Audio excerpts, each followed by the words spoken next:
আমার একটা কথা মন দিয়ে শোন, তুই শুলেই মার খাবি, শুলেই মার খাবি।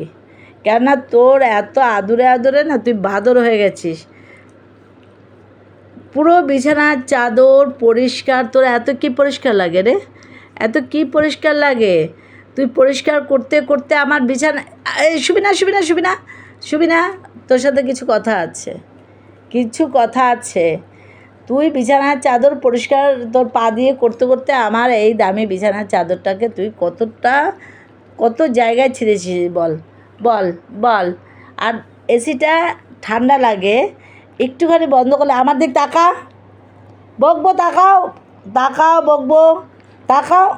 আমি তোমাকে আদর করতে আসিনি, আমি কিছু কথা বলতে এসেছি। তাকাও তাকাও তাকাও।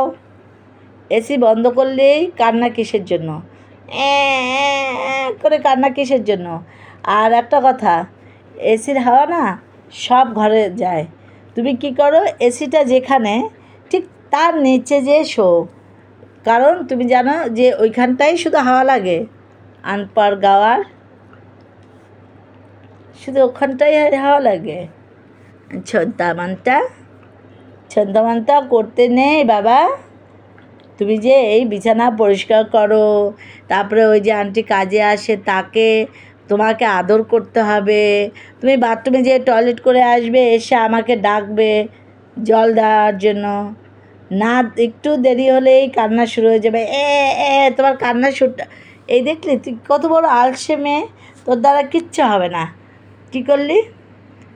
এসি চালানো মানে তোর শুয়ে থাকা, আর শুধু আদর আদর আদর আদর খাওয়া আর আদর দেওয়া। আদর আদর যেমন খাস তেমন দিস। ছোট্টাই ছোট্টাই ছোট্টাই, যা শুয়ে পড়।